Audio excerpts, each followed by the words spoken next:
Try करो सभी लोग।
फिर डोर खोल के गया बेटा, डोर बंद कर दो। हाँ बेटा, हुआ तुम लोग का।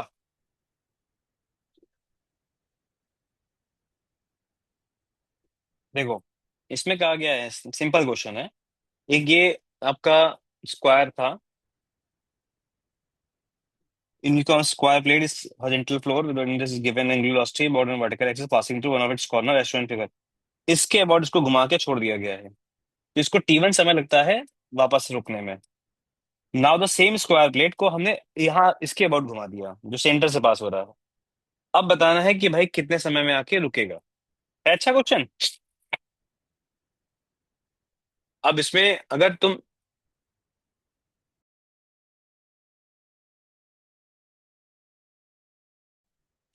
अब इसमें तुम अगर सोचो इस बारे में कि हम टॉर्क से करें, वो एक तरीका तो ये है कि आप पहले एलिमेंट निकाल लो यहाँ पे, इस एलिमेंट का मोमेंट ऑफ इनर्शिया लिखो, नहीं इस एलिमेंट पे फ्रिक्शन लिखा लो, उससे टॉर्क निकालो और सिंपलीफाई करो।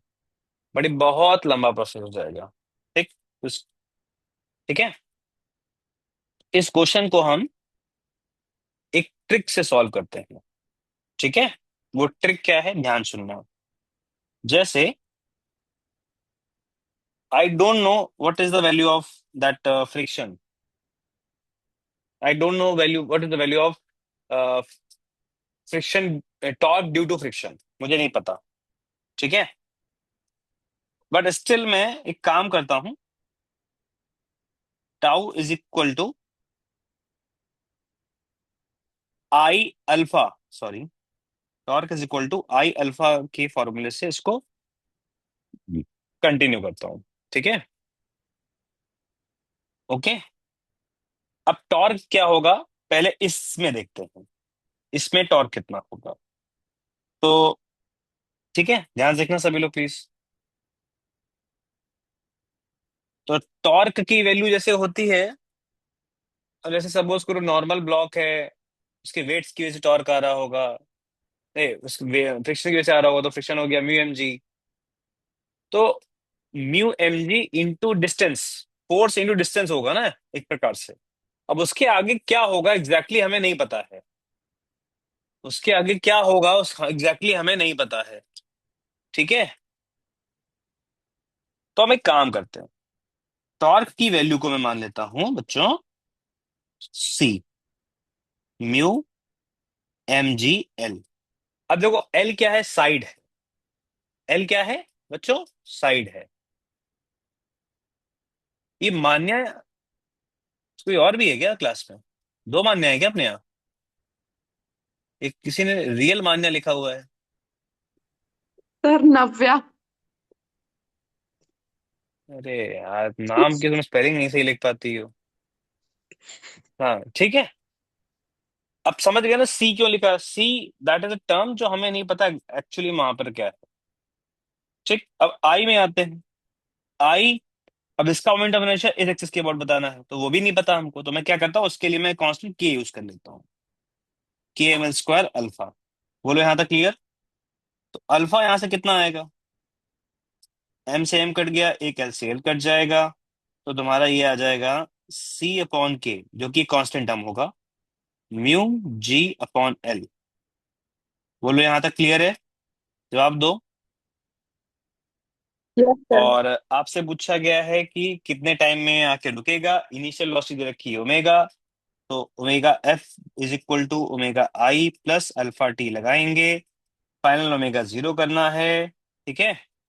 और अल्फा की वैल्यू निगेटिव में आएगी, बिकॉज जो फ्रिक्शन से टॉर्क आएगा वो डी एक्सलेट कराएगा। तो यहां से बच्चों टॉर्क जो तुम्हारा आएगा, ओमेगा आई अपॉन अल्फा आ जाएगा, ठीक। ओमेगा आई इज एक्चुअली में ओमेगा, ठीक है। और अल्फा की वैल्यू अगर आप पुट करेंगे प्रॉपरली, तो यू विल गेट के एल ओमेगा अपॉन सी म्यू जी। ये जो पहला हमारा डायग्राम है फिगर वन, उसके लिए मैंने टाइम निकाला है। अब मैं दूसरे के लिए आता हूँ, ठीक है। तो दूसरे में क्या होगा, सबसे पहला पॉइंट है ना। तो दूसरे को मैं एक जुगाड़ से करता हूँ, देखो ध्यान से क्या जुगाड़ है मेरा। मैं क्या करता हूँ, इसको ऐसे चार पार्ट्स में डिवाइड कर देता हूँ, फोर पार्ट्स में। तो अब इसको बहुत गौर से देखो, बाकी के रुकने की बात नहीं करते हैं, हम इसके रुकने की बात करते हैं। अगर मैं आपसे पूछूं कि ये कितने टाइम में रुकेगा, अगर निकालना हो, तो देखो इसका साइज और इसके साइज में ही अंतर है। बाकी जैसे फ्रिक्शन इसको रोक रहा था, वैसे ही उसी फैक्टर से, फैक्टर मतलब कांस्टेंट जो है सी, उससे ही रोकेगा, बस मास में और डायमेंशंस में अंतर है। इतना माइनर सा डिफरेंस आ रहा है बच्चों। बोले बात क्लियर है या नहीं? हाँ, इतना माइनर सा डिफरेंस आ रहा है, आया ना। Yes sir. तो अब मैं एक काम करता हूँ, मैं पूरे का नहीं निकालता हूँ, मैं किसी एक पार्ट के लिए सॉल्व करता हूँ, इसके लिए सॉल्व करता हूँ। तो किसी एक पार्ट के लिए टॉर्क क्या होगा, सेम फॉर्मूला सी म्यू, मास जो है अभी हाफ हो जाए, फोर वन बाई फोर हो जाएगा, जी लेंथ एल बाई टू हो जाएगा। बोलो हाँ या ना, सही लिख रहा हूँ?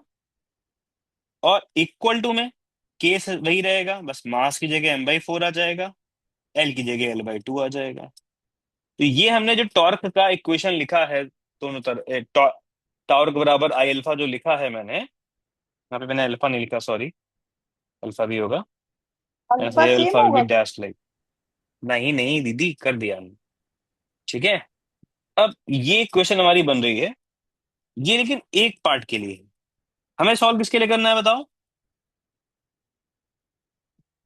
बोलो। पूरे के लिए। सारे पार्ट के लिए। तो अपन क्या करते हैं, इसमें चार फोर से से। मल्टीप्लाई करते हैं, और इसमें भी चार से ही मल्टीप्लाई करना पड़ेगा, क्योंकि टॉर्क तो चारों पे लगेगा ना। तो दोनों चार चार निपट जाएंगे, हाँ या ना,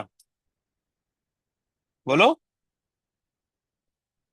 यस सर। अरे बोलो। ठीक है, अब यहां से देखो M by four, M by four भी कट जाएगा, फोर तो फोर कट ही जाएगा, एल बाई टू एक यहां से कट जाएगा, तो अल्फा डैश क्या बनेगा उसको ध्यान से देखो, सी म्यू जी अपॉन के एल, और टू ऊपर आ जाएगा, ठीक है। और टाइम निकालोगे फर्स्ट इक्वेशन ऑफ मोशन लगा के, सेम उसी प्रोसीजर से, time T dash is equal to omega by alpha dash.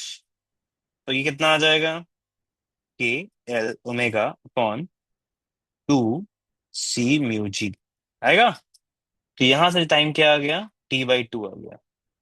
तो कहीं पर भी इसमें हमने, कहीं पे भी सॉल्विंग रही हमारी जो टॉर्क के लिए सॉल्यूशन हो, नहीं इंटीग्रेशन वाला पार्ट हो, नहीं, इस फैक्टर से भी काम बन जाता है। तो क्या आपको समझ में आया इस क्वेश्चन का लिंक विद दिस क्वेश्चन जो आपने लास्ट में ये वाला पूछा था?